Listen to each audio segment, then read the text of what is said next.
is how much money, you introduced these 10 bills. Right. Because how much money is this expected to generate? Okay. If you bear with me, I just wanted to go Sure. through. Oh, and let's welcome Chair Martin and Vice Chair Stanley Chang and Councilmember Carol Fukunaga. So I just wanted to clarify some. I guess there was a lot of media coverage recently about the city's finances. So I just wanted to go over and give you an update of what's going on. The budget that was passed, the executive operating budget that was passed in June by the council, was technically a balanced budget. So there were reports in the media that said it wasn't balanced or there were deficits, but it was technically a balanced budget. However, there were cuts to the budget that will impact city services or city operations. Primarily, the vacant funded, the amount that's appropriated for funding vacant positions was actually cut by about 50%. In CD1, the mayor's budget had all of the vacancy monies in each department, and the mayor's budget included approximately $53 million of funding for vacancies, and it was in each of the departments. In CD1, that total amount was moved out of the departments and put into a provisional account, and that provisional account was cut in half. So that left approximately $26 million in the provisional account to fill vacant positions. In CD2, that provisional account was, more money was put into that provisional account to bring it up to $65 million. And the reason for that was to be able to pay for collective bargaining settlement agreements. The amount that the collective bargaining is estimated to cost is between $38 and $40 million. It's substantially more than the initial projections. The initial projections were based on a settlement made by UPW in fiscal year 2013 that was about 3.2%. So the feeling was that the other unions would be looking at that as a measure to be looking at what they would settle at. But most of the other unions came in at higher than 3%. So consequently, the collective bargaining was very expensive. It came out to $38 to $40 million. So that provisional account that was established in the budget of $65 million is needed to pay the collective bargaining of about $40 million. And the balance of about $25 million is what's left to pay for vacancies. But out of that 25 million, police and fire, they use the vacant money to pay for the recruit classes. And police and fire, we estimate the recruit classes to cost between $13 and $15 million. And that would have been taken out of that 25 million. In addition, Emergency Services Department has $2 million of vacancy money that was taken out of their department and put into that provisional account. And since that, their monies is basically reimbursed by the state basically pays for their operation, then we need to provide that $2 million to them to be able to fill their positions.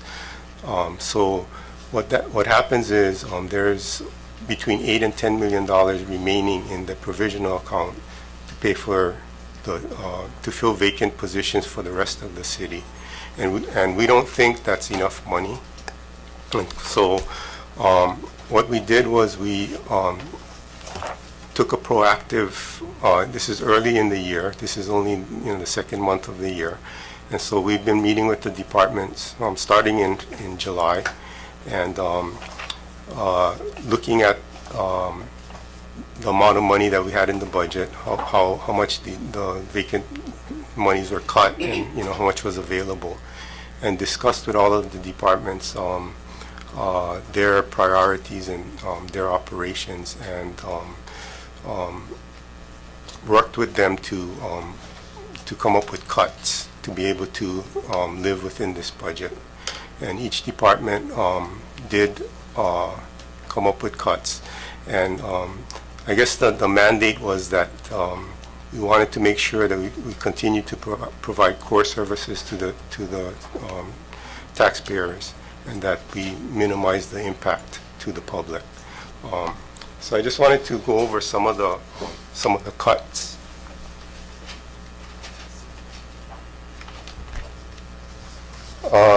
We came up with about $20 million of cuts. Police is, they're going to be taking a $4.5 million cut, and basically what they're going to be doing is they're going to be reducing their recruit classes by about 20%. They have 4 recruit classes during the year, and they target about 50 recruits per class. So they're going to be cutting that back to 40 recruits per class. And that should save approximately $800,000. In addition, they're going to defer their purchase of police radios, and also defer rental of evidence warehouse that they wanted to rent this year. So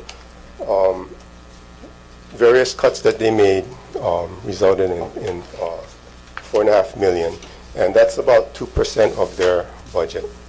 And these cuts were not made across the board.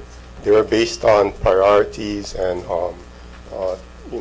core services. So public safety probably got the least of as far as percentage-wise, as far as the cuts.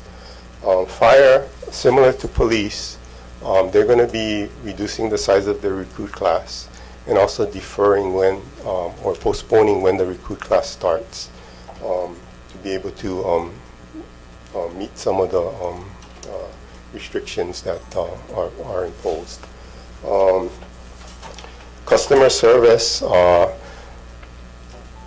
when we met with customer service, they relate to the public, quite a lot. They have the satellite city halls and motor vehicles, so they really work with the public a lot.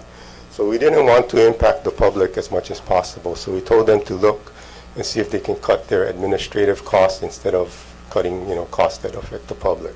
So they did that, but they also recommended closing one of the satellite city halls. And this is the least utilized satellite city hall, and this is in the Kailua Enchanted Lakes area. And the reason that they're doing that is it's the least utilized, and there's a few miles down the road there's another satellite city hall that people can go to, and that one just became a full service where they have motor vehicle registration and a full gamut of services. So so they're looking at closing that satellite city hall to be able to make the cuts. Anything else?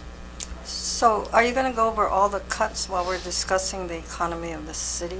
You're doing that now? I can. Well, why don't we have some of the questions answered first? Sure. Because this is a discussion among council members about the economy of the city. Okay. Thank you. Any questions offhand? I believe that one of the questions was how much money is expected to be raised with the introduction of those 10 measures? I think Bill 42. I mean, what is the total amount you're trying to raise, and that's why you introduced these 10 measures?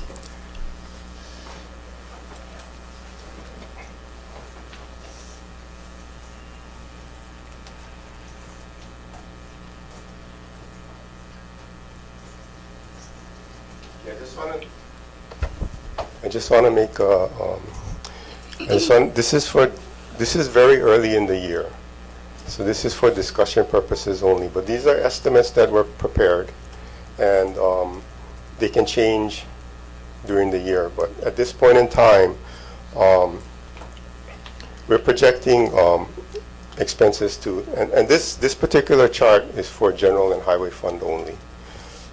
And we're projecting expenses to increase. Debt service, fringe benefits. Fringe benefits includes retirement system and EUTF as well as OPEB. These are non-discretionary costs. We don't have too much control over, these costs, and they're projected to escalate. The state just passed a law that requires the jurisdictions to fund their OPEB, fully fund their OPEB on an annual basis. The law has a phase-in period, and it goes 20% a year starting in 2015. So next year will be the first year that the law will impact us. But what that will do is require us to pay all of our OPEB annual required contribution, which today is between 140 and 150 million. And by 2019, we're going to have to pay 100% of that every year. So that's factored into these numbers. But we're projecting expenditures to increase while revenues stay relatively flat. Real property taxes is our biggest revenue source. In 2014, it was about 830 million or so. And the increase from the previous year was about 23 million net. So it doesn't, it's been pretty flat. And next year we're projecting, unless some of these measures are adopted and can generate some revenue, we're projecting that the revenues will be pretty flat, probably real property increase between 20 and 30,000, 20 and 30 million.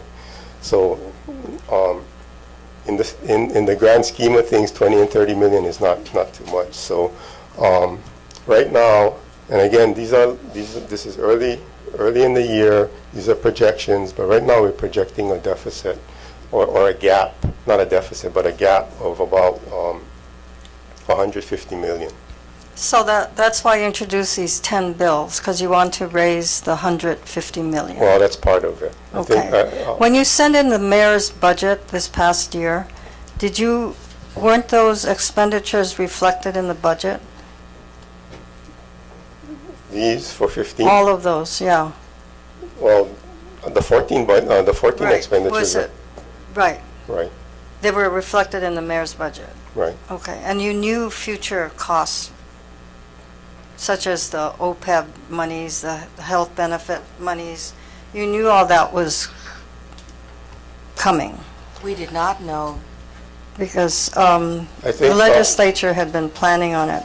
There was much discussion. There were bills in the legislature for the Right. OPEB, but I think it was passed late, close to when the budget was We submitted. were kind of preparing for it. Yeah. In May. It was passed in Oh. May. We submitted Right. our Well, we budget were in preparing March. for it when we were working on our budget, because we closely watch what the legislature does to anticipate these kinds of expenditures. Right. So yeah, we were watching the bill, but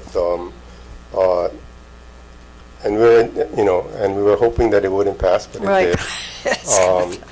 But the good thing is the city has been, unlike the state, the city has been contributing. Right. So we're not totally taken by surprise, Right. and we're not totally unprepared, because we have been contributing on a Exactly. regular basis, and we'll continue to do that. Yeah, you've been doing a good It's- job with It's that. just that by 2019, we'll have to put in the whole amount, which is, Right.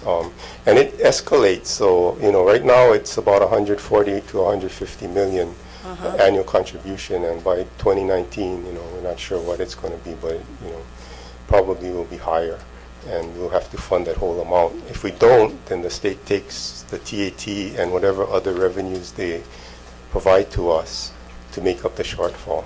So that really impacts our flexibility in budgeting. Yeah, you've been doing a good job trying to pay up what we've been owing.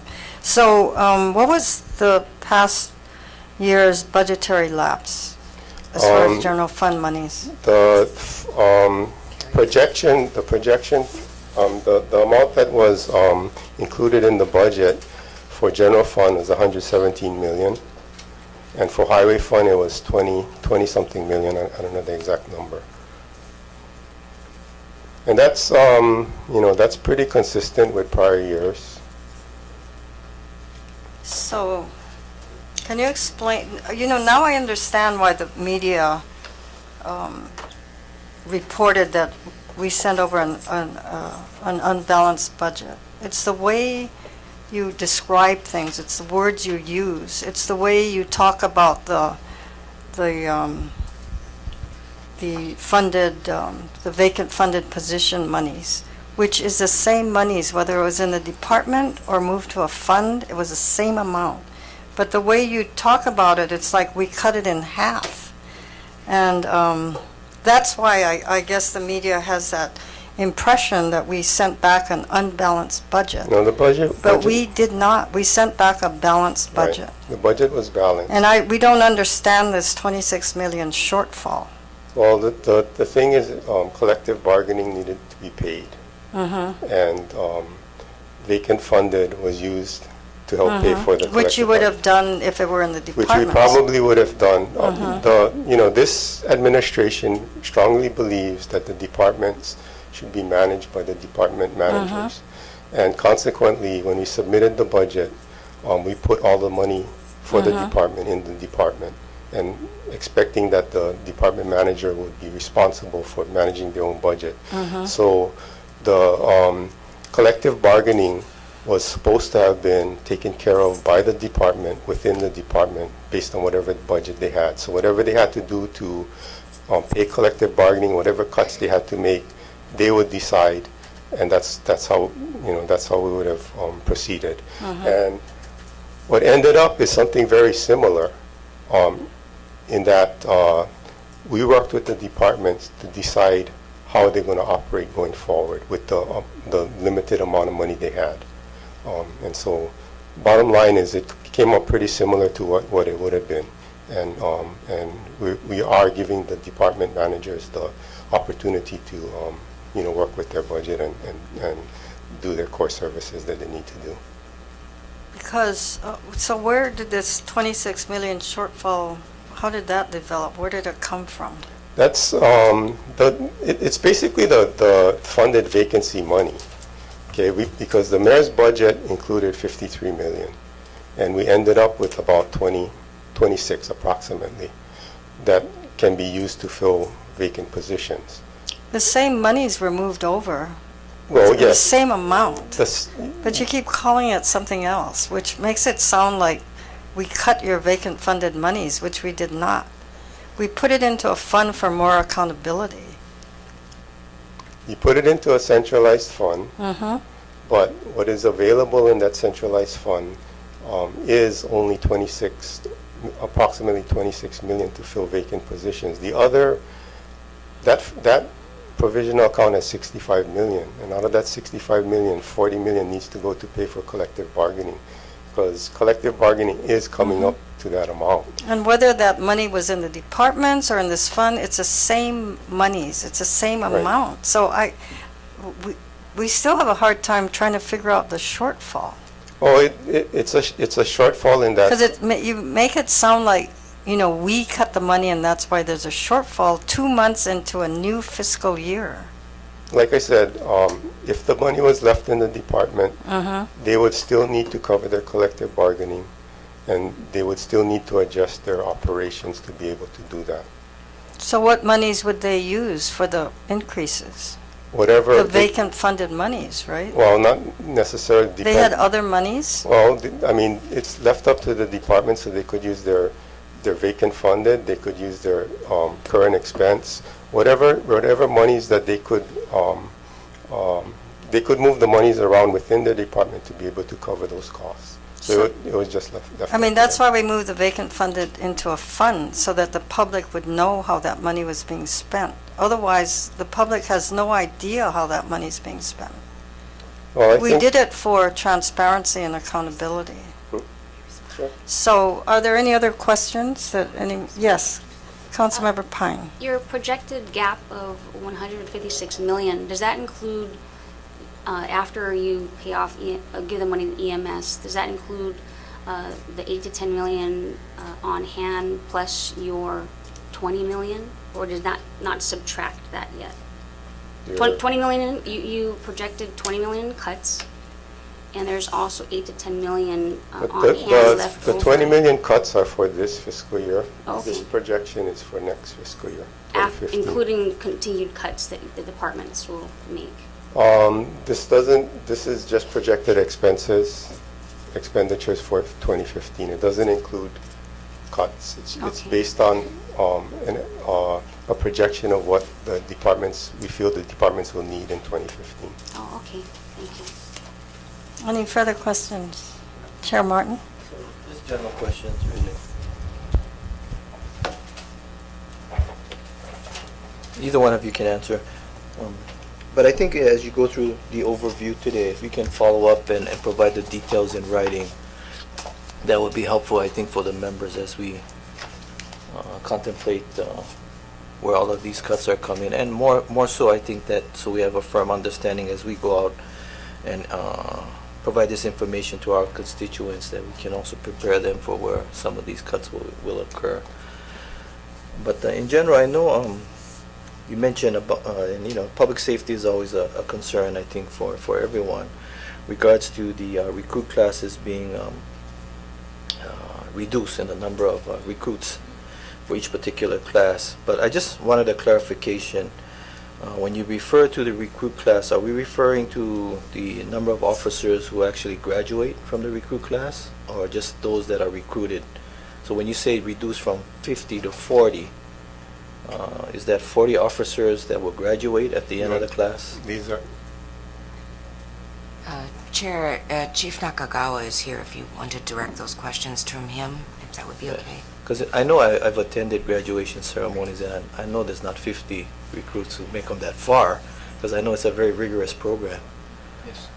Good morning, Council Chair, Committee Chair Kobayashi. Mark Nakagawa, Assistant Chief for HPD's Administrative Bureau.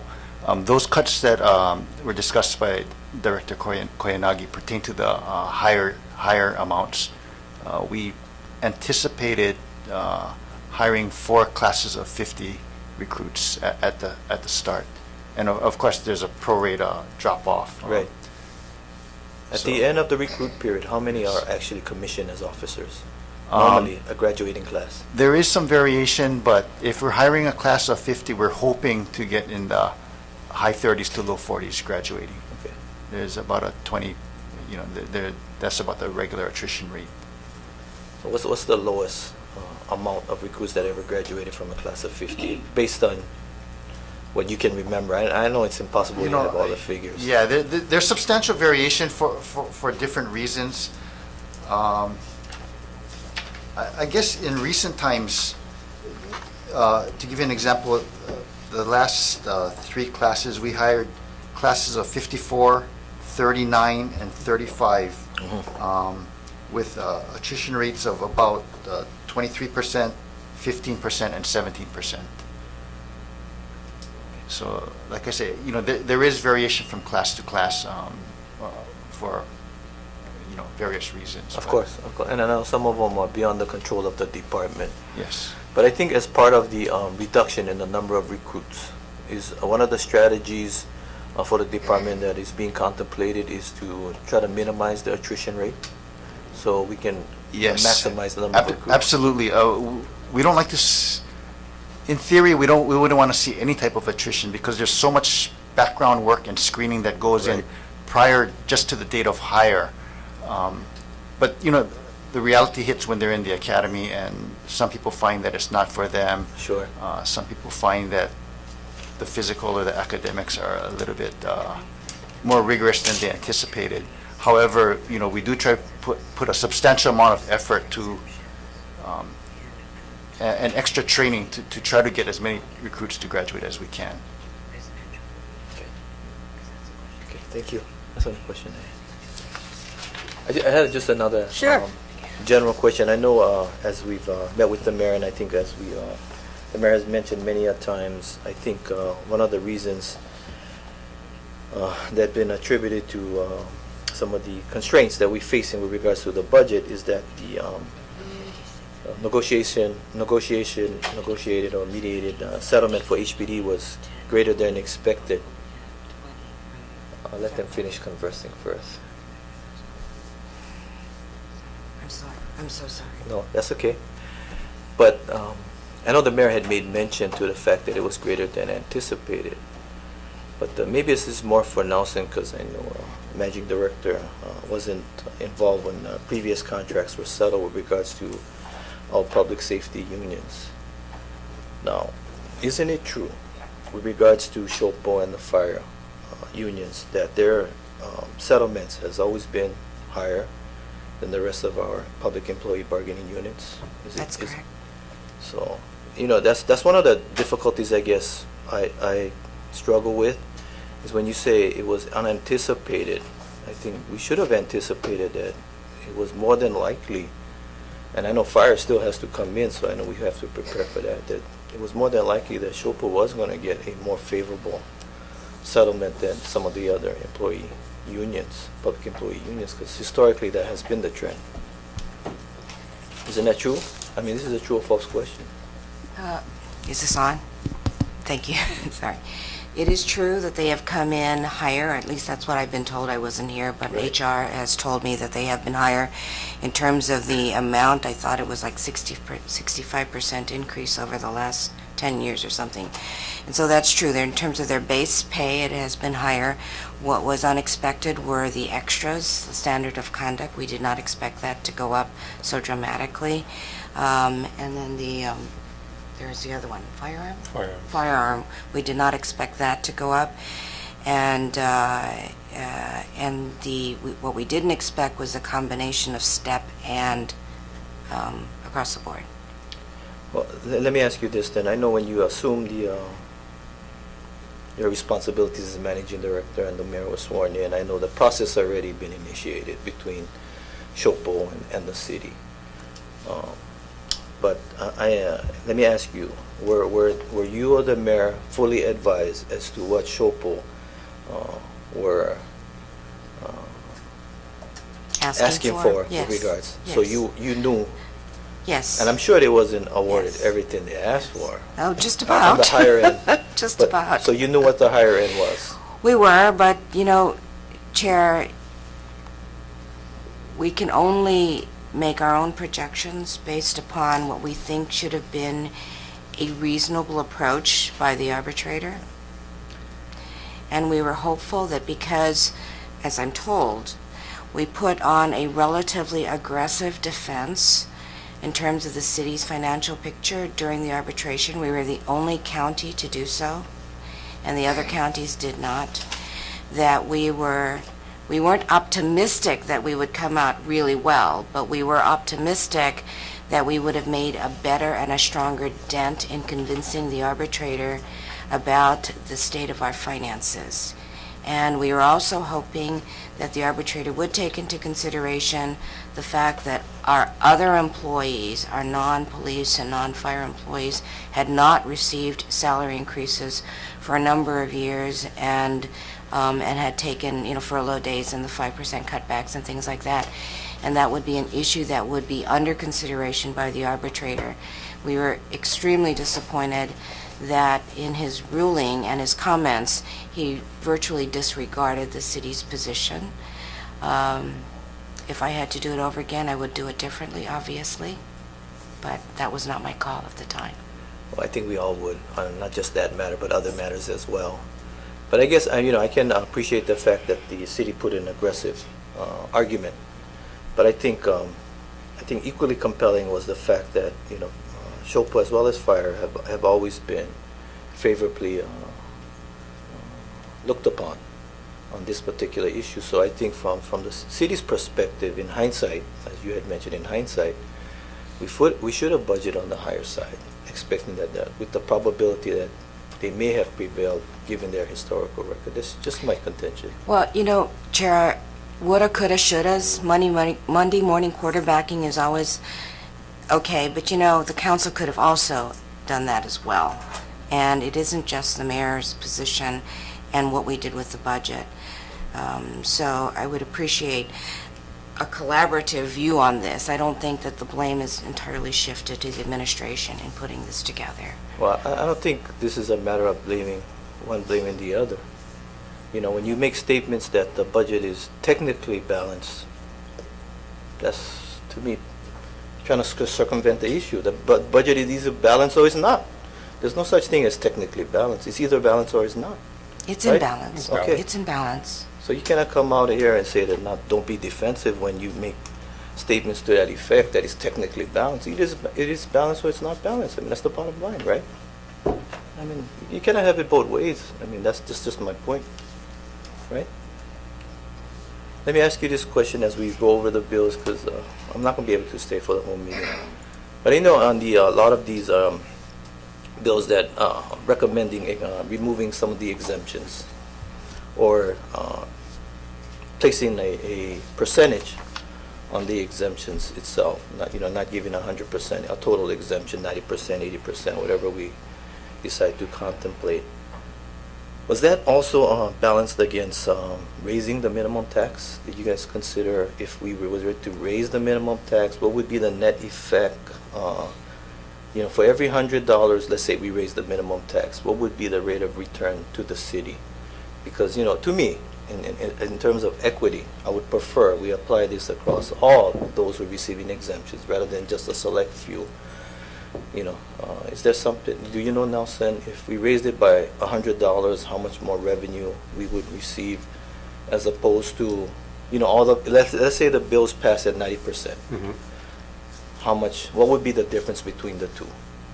Would it be equal? Would it be less? Would it be more?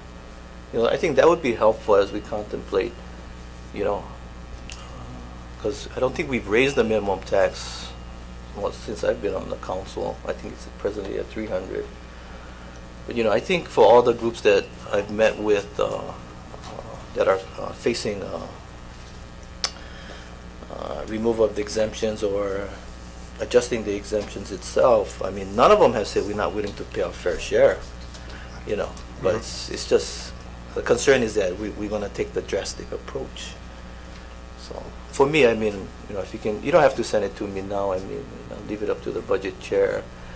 But I think it may come out equal. We can apply. I would prefer we spread it equitably.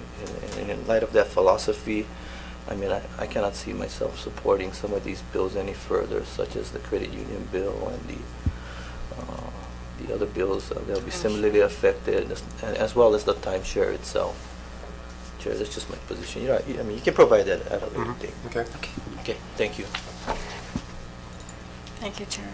Any other questions? Yes, Councilmember Menor. Yeah, I do have a number of questions. Just for clarification, when you say that the administration's position is that the budget is technically balanced, you're saying that it's technically balanced with respect to fiscal year 2014? Correct.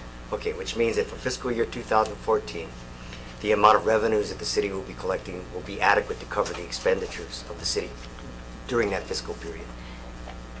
Councilmember Menor, it's a balanced budget. We will only spend what is in the budget, and so we will not spend more than what's in the budget, because we can't. So we're projecting the revenues, and assuming the revenues come in as projected, then obviously we will spend exactly what is in the budget. Okay, so having said that, just for clarification, the cuts or reductions, the $20 million cuts or reductions that the administration is proposing, it's that the purpose for that is not to cover any projected shortfalls for fiscal year 2014, but rather to cover anticipated projected shortfalls in future fiscal years. For example, in fiscal year 2015, would that be a fair statement or an accurate statement? No, the cuts that we're making is to control spending so that we will not overspend and we will meet the expenditure limitations within the budget. So that would be for fiscal year 2014? 14, yes. I see. Okay, so when will the city begin allocating funds to pay the $200+ million over the next 4 years for police union pay raises? When will that start this fiscal year? Or has that already started? July 1, It's already started. It's effective July 1st. summer, October, I think. But what's happening is the departments are using the funds in their department, and will soon be starting to submit transfer requests to move money from the provisional to cover the collective bargaining costs. Okay. And again, those collective bargaining costs that we start to incur for this fiscal year is one of the reasons why these reductions that the administration is proposing is necessary to avoid any shortfalls for fiscal year 2014. Is that correct? That's right. Okay.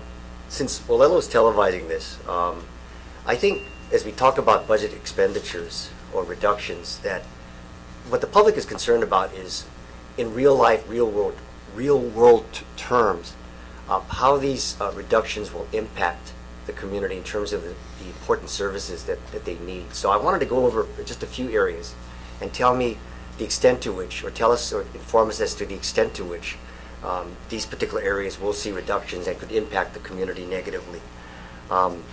Bulky item pickups. In terms of the reductions you're proposing, how will that impact that particular service?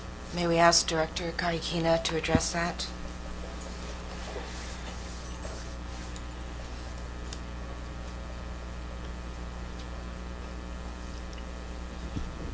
Good morning. For the record, Lori Kahikina, E&B Director. So your question is with regards to the budget cuts, how is it going to affect bulky item?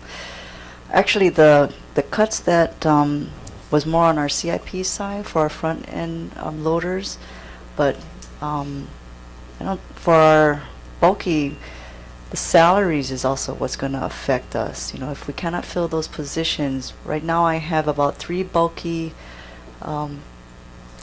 routes that are not filled, because how we fill the routes is based on seniority, and the senior guys are going to take the most favorable routes, I guess, which is not bulky. So the least senior guys are stuck taking the not so favorable routes, and bulky is the least favorable. So right now, because I don't have enough employees, 3 of my routes are not filled. So in order to do the work, I have to do it on overtime, and I cannot force the employees to come in on overtime. So that's how we're affected on the bulky side. Okay, so the community's concern remains concerned about the need to eliminate the delays or in the pickup of these items. Given the budget reductions, those concerns are not going to be addressed during this fiscal year. Correct. Okay, what about with respect to repaving and pothole repairs? There will be no changes in that. Mostly all of the repaving is done under CIP, and there was no reduction in that area, except, it was reduction from 150, the mayor's budget, to the adopted budget, which is $120 million, and that will continue. There could be some effect on pothole repair, but we have stressed to to the Facilities Maintenance Director that is one of the mayor's priorities, so we've asked him to make adjustments in how he is implementing his $2.8 million in cuts, so that would be less affected. So we're hoping that pothole repairs will not be affected. Now, what about riser requests?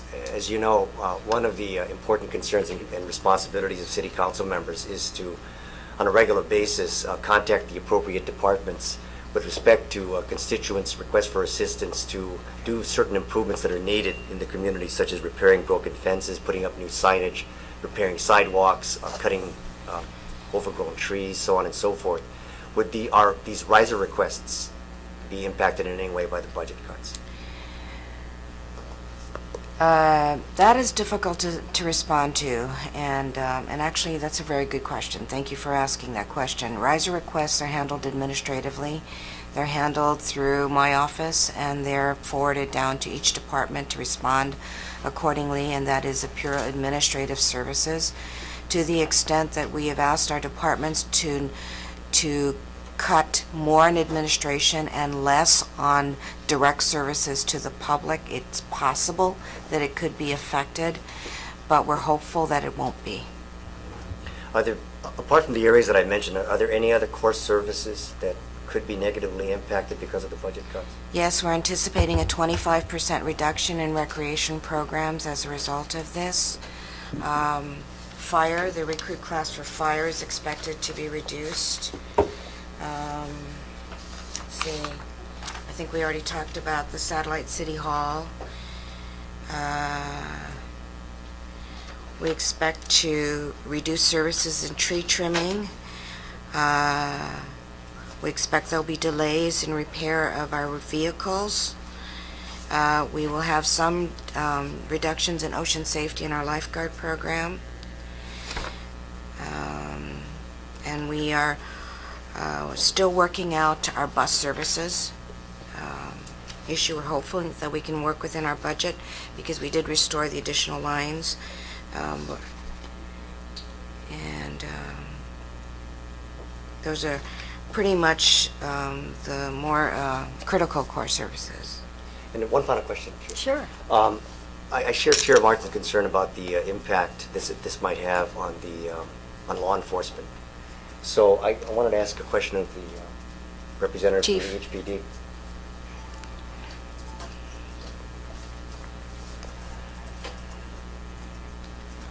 Yes, Mark Nakagawa. Yeah, I just wanted you to clarify the potential impact on law enforcement, and more specifically, at the time that we will be doing these budget reductions with respect to your department, as we know, on an annual, yearly basis, you will have attrition where officers will be retiring, which would leave vacancies. So as such, the recruitment of new police officers become important to replace the positions that have resulted in a retirement. Given whatever projections that your department has made with respect to future attrition, and in light of the reductions that are going to be made with respect to your ability to recruit new police officers, would that result in a net reduction in the workforce, or I guess more specifically, would that make it more difficult for you to be able to deploy the number of police officers that we need to provide for public safety on this island? Well, we always try to prioritize and make sure our patrol districts primarily are adequately staffed, so we can respond to calls for service. That's one of our primary issues. Although the pay raises haven't been publicly disclosed yet, we think that may have an effect on the number of retirements we anticipate at the end of this year. However, the recruit class impact will not be felt until 12 months after the recruit is hired, because that's when we are able to deploy them as fully functional journey level officers into the field. So I'm not sure if I'm able to answer your question very specifically, but a lot will depend on the attrition through the years. Right now we're at about 200, just about 220 vacancies in our sworn officer workforce. So we're, like I always give the example, we're trying to fill a sieve with more water than is draining out at any point in time.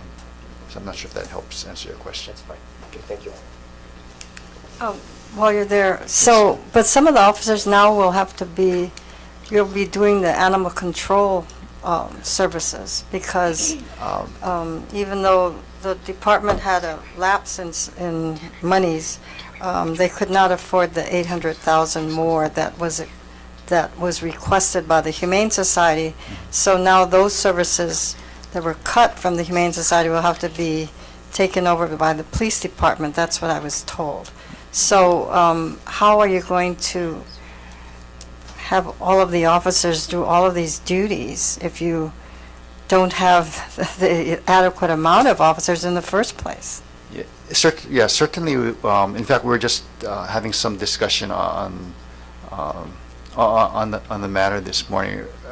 Right now, we'll be responding to the dangerous dog calls, because certainly we want to make sure that people's safety is not jeopardized by a dangerous dog. But I'm not sure if this is a permanent solution or just temporary, a temporary shift to the department.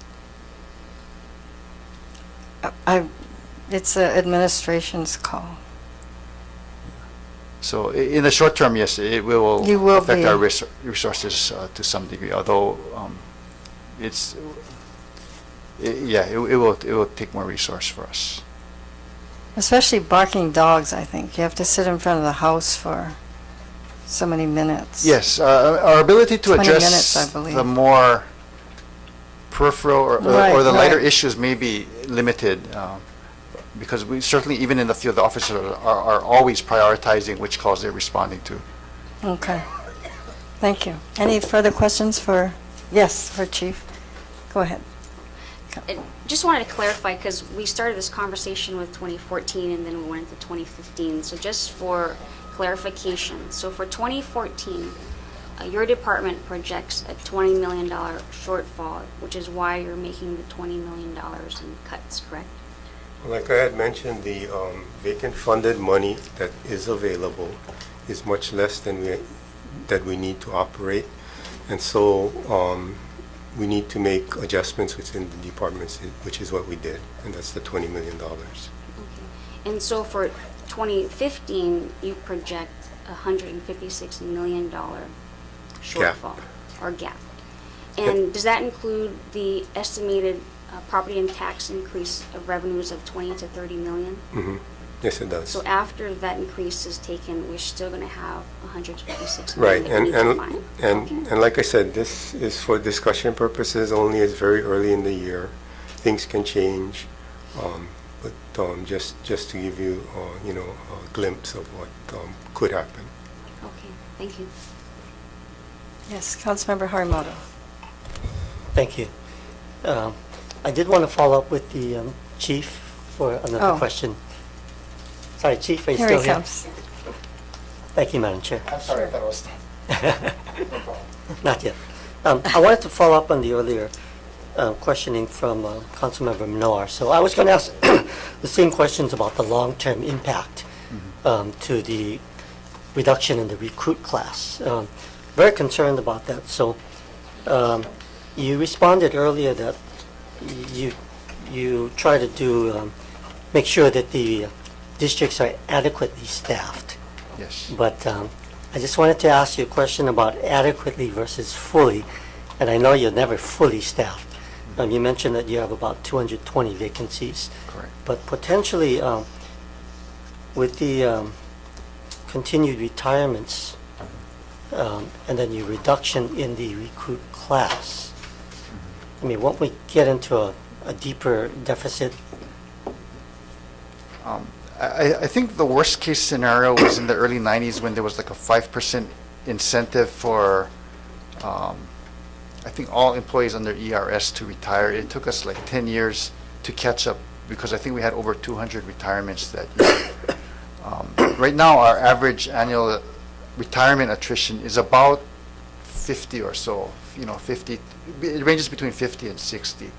So that at that rate, if we can continue to hire classes of 50, certainly we make inroads each year. If our classes drop down to like in the 30s at the starting point, then we lose ground. So we're always just trying to make up that loss so we can fill all of the sworn officer positions. Right, and I guess that's exactly the point that I was getting at. So you'll be falling further and further behind with the reduction in the recruit class. Yes. So looking long-term,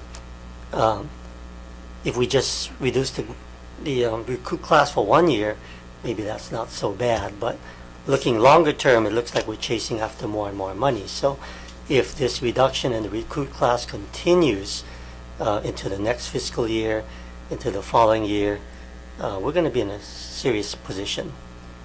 Absolutely, but I think we're kind of optimistic that, because the negotiated bargaining agreement will have been well known at that point when fiscal 15 rolls around, that we can plan accordingly and not have to continue with the suppression of the recruit class numbers. Okay, so we'll have to wait and see. But I guess my Yes. point was really 1 year, maybe okay. Yes. 2 or 3, 4 yes. years, not okay. Yeah, right? over an extended period, it would be problematic for us. Okay, thank you. Then my other question is for Director Koyanagi. So, Any other questions for the chief? Okay. Okay. nice. Sorry. Thank you very much, Chief. So, Director, looking at your efforts to reduce the expenses for this current fiscal year, I really appreciate those proactive efforts, but I guess my question is, despite your best efforts, won't that result in a greatly reduced carryover?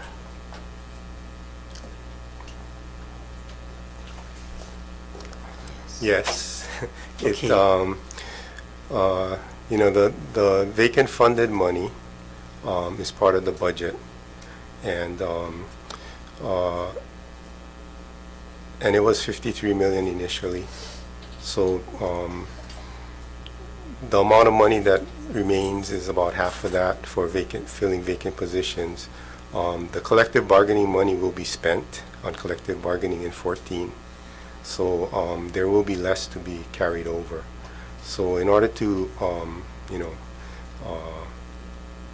to be able to generate a large carryover, then there might have to be additional cuts in the future during the year to generate a carryover. So depending on what the projections look like, and if revenue measures are not available, other revenue measures are not available, then we may need to look at curtailing expenses even more to be able to generate a carryover to balance the 15 budget. Right, okay, thank you. So I guess some people don't really understand the value of the carryover. And I guess many people look at, spending what you have. But, yeah, I think the carryover is very important in terms of having that cushion, but moreover, won't that reduction in carryover potentially impact our credit rating? That's a possibility. It could. Okay, thank you. Okay, any other questions for Budget Director? Yes.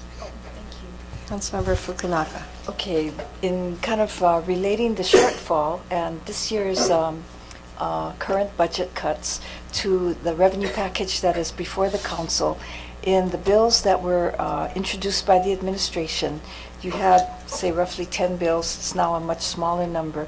What is the total amount expected to be generated if these exemptions are eliminated? Well, there's two types of bills that were submitted. There were a total of 10, and I believe 6 were exemption-related bills. And the exemption-related bills are not for revenue generation. A lot of these were based on the tax commission's recommendation for fairness. More so that, tax commission recommended that all taxpayers pay something. And so those 6 bills were to address that. There were four bills that were for classification, and that could be revenue generating. And what that does is it breaks out a new classification, and consequently a different rate can be set for that particular classification. It just gives you more options when you need to raise rates. Okay, but then if the potential revenue to expenditure gap is going to be 156 million for fiscal 15, would you be envisioning the 4 bills that are classification measures yielding somewhere in the range of 156 million? No. Okay. Are there other measures that the administration is considering to? Administration will be looking at different fee structures, and we'll be discussing with council in shortly. So other revenue type of measures. Okay, so with respect to the 4 bills, would you be looking at the 4 bills as yielding roughly 50 million, 25 million, or what range would you be seeking to achieve with the bills that would make changes in rates as opposed to some of the other measures which the administration will be forwarding to the council? Maybe about 20 million. I'm sorry? Maybe possibly 20 million. 20 million, okay. So whatever the administration is going to be looking at beyond the 20 million would still be in the range of, say, about another 130 million. Okay, thank you. So, like so that bill dealing with multi-unit apartment buildings, the rentals, so that you're envisioning raising the rates then on, that's the reason for putting them in another category. Well, it gives you options. I mean, it just... But I mean, you're trying to raise 156 million, as you said, the 20 million expected from those 4 bills. So which would be more, that one, the timeshare? I forgot which other one. Probably residential A is the one that will bring in the most money. I think that was estimated to be approximately $10 million for each dollar increase. Okay, and what about the renters? The Because you want to multifamily. put that into another category, to raise it to what amount? Because I know in previous years, we were always trying to protect the renters, but in this case, you want those buildings to be in another category. To raise, what amount were you estimating? I think, at this point in time, the administration doesn't have, is actually neutral on that particular bill. So you didn't We put it- estimate any monies from it? We put it up for discussion purposes to see what, what. What about the timeshare bill? Again, Because that's another classification bill.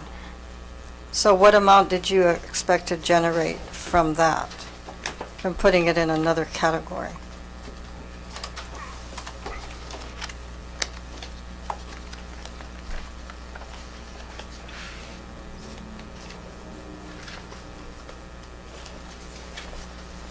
Could we have Deputy Director Kurokawa? Sure. Address these, thank you.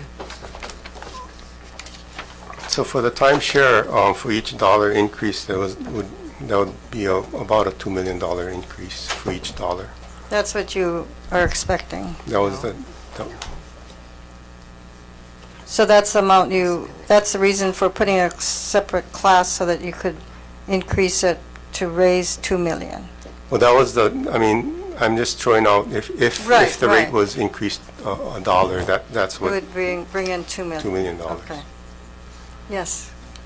Deputy Director Gary Kurokawa. Just wanted to say that these measures, the rates will be set Right. at the later part. So in the equation of balancing or closing the gap, that is the last variable that is available at the end to balance the budget. I think that there's a lot of things in between that will have to happen, Right. and then what the rates would be, would be subject to the discussion. Exactly. There's 10 categories that would need to be looked at and see which ones would be adjusted. So it's very difficult to say how much we're going to be getting, like from Right. timeshares. But the projection is if you do a dollar, it's about $2 million. Yeah. Right. We were just going over all of the bills that, as Councilmember Fukunaga brought up, that changes that Class. puts these into a different classification. And the reason for doing that, we just wondered what your expectation would be by doing that. So we know the rates are set later, but you must have had some expectation of amount generated if you do this. Well, like I said, the variable is the last variable we need to use to balance the budget. So, Right. it could be a dollar or whatever we need, or could be zero at that point. But it's the last variable that we will use as a revenue measure to balance the budget. After all, everything else is known.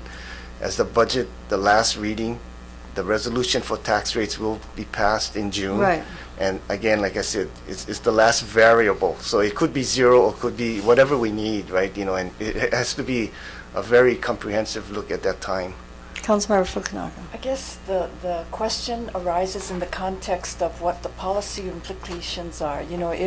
If the council knows generally what targets the administration is trying to hit, and for the various classifications that you're coming up with, if it appears that the amounts that will be yielded are going to be very small, then I think, from a policy standpoint, then the council might say, how about this other alternative, or how about, something that's, as Chair Martin referred to, distributes the tax burden, far more broadly over a much larger group of individuals. And so to say that the rates are going to be added at the very end is somewhat misleading, because from the council standpoint, I think we would need to make the policy call up front based upon what is expected to be generated, because otherwise, if, the amount is very minimal, we might choose not to go down that path at the very outset, and we would work with the administration to come up with something else.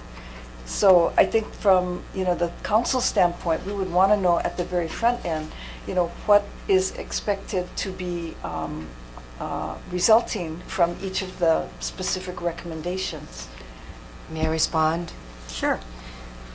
From a policy standpoint, council members, we proposed these different tax measures, and for those that are revenue intended to be revenue generators, the policy issue is to give us, all of us, administration and the council, the maximum amount of flexibility to balance the budget at the end of the day. That's the policy issue. Now, the decision as to whether any of these entities that may be affected by a different tax structure or a different rate, that's a decision that we all will have to make when we know what the budget situation is. So we've presented probably the worst case scenario. It will not ever be this way because we will have a balanced budget. And the implications of which entity or which group will have a different tax structure is something that we will make at the end of the day to balance the budget. And that's the policy issue for the budget. Right now, our policy issue was to present you with options to look at so that we could have a balanced budget at the end of the day. And so it is, from our standpoint, from the administration standpoint, we want to work collaboratively with you on this decision because we are listening to the community, the people that will be adversely affected, just as you have. We watch all the testimony we read, people call us and write to us, and so we're getting as much traction on these issues, I think, as you are. And as a result of this process, the administration has moved to a more neutral stance on this while still trying to be fiscally responsible by giving you options. If there is no support on the council for some of these measures, then that's the way it will be. And so we've moved off to neutral, timeshare, the multifamily residences, and I'm missing one. What's the third one? Credit unions. And if the council were in, and some of these are exemptions, and some of these are new class structures, classifications. And we've written that in our written testimony, that we've moved to neutral on these positions as a result of listening to the community and, I'm sorry, and HMSA, I forgot, the one that affects HMSA, sorry. And, but this is a decision that we share the pain with the council of all these issues and how it will affect renters, health plan subscribers, everyone, so.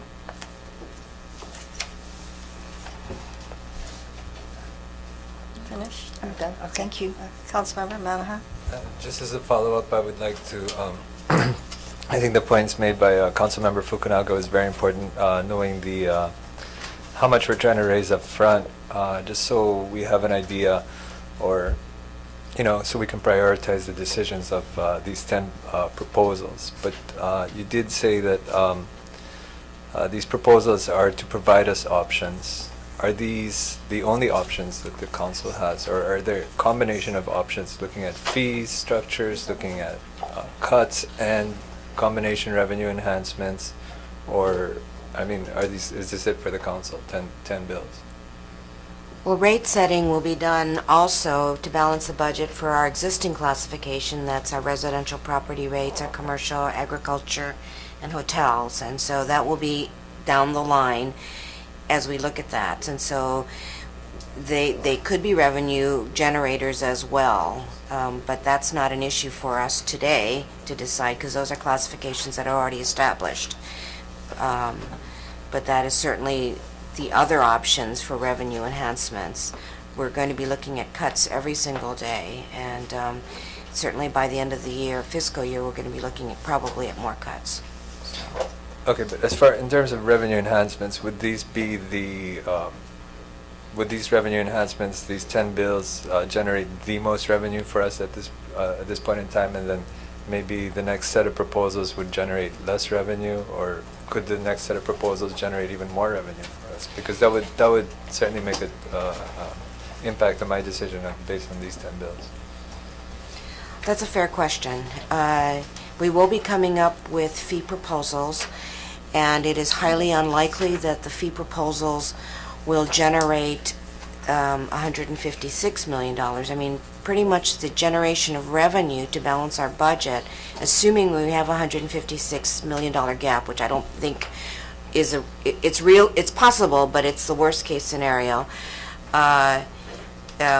The major part of our revenue generation is going to be the property tax classifications that already exist. So that, I mean, that's the bottom line, because that's the bulk of our property tax base. And so it's highly unlikely that the next round of fee proposals that we will have will close the gap substantially. We're talking about millions here, millions there, but not hundreds of millions. Okay. Okay, and just as a general question, I guess, is it better to create classifications, different classifications of taxes, or classifications for these taxes, or is it better to keep the policy broad and then look at it from a broader perspective, so it's more encompassing rather than you're singling out this particular group of people, or I guess from a policy standpoint? Directors, do you have a response to that? Well, I think I'll let Gary say something, but I think these classifications just give you more options. We have a number of classifications now, and for example, residents, and you could increase the residents and hit everybody that's in that classification. This just breaks out a portion of that classification into a new classification, so it just gives you more options. You can keep the rate the same, you can increase one and not the other. I mean, you have just more options. I guess as we go through the bills, I guess the question would be, will they be sustainable, or are they considered maybe regressive, some of them? I don't know. And that's just a comment, you don't have to respond to that, we can discuss that. Thank you. So, Director, as you went through your discussions and putting together these 10 measures, did you look at raising the minimum tax, increasing the minimum tax to make it equitable? I think, to answer your question, the minimal tax was raised, a number of years back. It used to be $100. And then it was raised from 100 to 300 in a swoop, right? We went up $200. And I guess, the intent was to, evenly, like you said, raise, what each person is paying, even those that are totally exempt. Right. I think what happened was the unintended consequence of raising the minimal tax from 100 to 300 was it affected a lot of seniors that were on minimal tax, with apartments or lower valued with large exemptions. They were on minimal tax. They went from 100 to 300 in a swoop. I think DHHL properties that are on minimal tax, there's a couple thousand of homestead properties on minimal tax, went from 100 to 300. And we received a lot of calls and concerns from people, residents. Now I know that the intent was to raise maybe the minimal tax, so some of these other exemptions for nonprofits would be raised from 100 to 300, but the unintended consequence was it went across and hit more of the residential people at that time. So there was a concern of why we didn't look at it this time. I mean, we would be actually raising the taxes on residential people at this point if we raise the minimal tax. Or can we raise it and have it just not apply to those with a home exemption? I would think that you can probably have different tiers of minimal tax for different uses of properties. But I think, the number of minimal tax properties that are not on residential is very minimal. Oh, I see. In the whole scheme of, the number of properties that we have. Okay. Well, yes, Councilmember Harimoto. Thank you. Just one final question. So, Director Koyanagi, when you first raised these Bill 41, 42, 43 to add in the additional classifications, I guess we had this discussion that I really believe in simplicity, and I had some trouble with adding in more classes. But this discussion is very helpful. So I guess from this discussion, the way I'm looking at it is, this council will be making the policy call on whether we want to spread out the effects or not, by whether we move these three bills forward. And on the other hand, I think, knowing the amount of money that we need to generate, I guess what's going through my mind is if we don't move these bills forward, it's likely that we'll just need to have the political will to increase the residential. Is that the way you look at it? Yes, residential is your biggest class, and that would bring in, biggest number of properties, so. But to generate the amount that we're looking at, if we don't do anything with these bills, residential more than likely will have to be increased. Yeah, and like I mentioned earlier, real property is the major source of revenue for the city and county. I mean, we don't have too many options, we don't have too many big revenue sources, and real property is the biggest. So yes, the current existing classification, the rates for those would need to be looked at. Okay, thank you. I'm still wrestling with all of this. Thank you very much. Thank you. Okay, this was a good discussion. Any further comments, questions? Okay, then we'll move on to the bills. Thank you very much for your participation. Did you want to finish your presentation on the cuts, or has it? No, I think we're done. Okay. Is there anything else you wanted to add? No, thank you. Okay, thank you.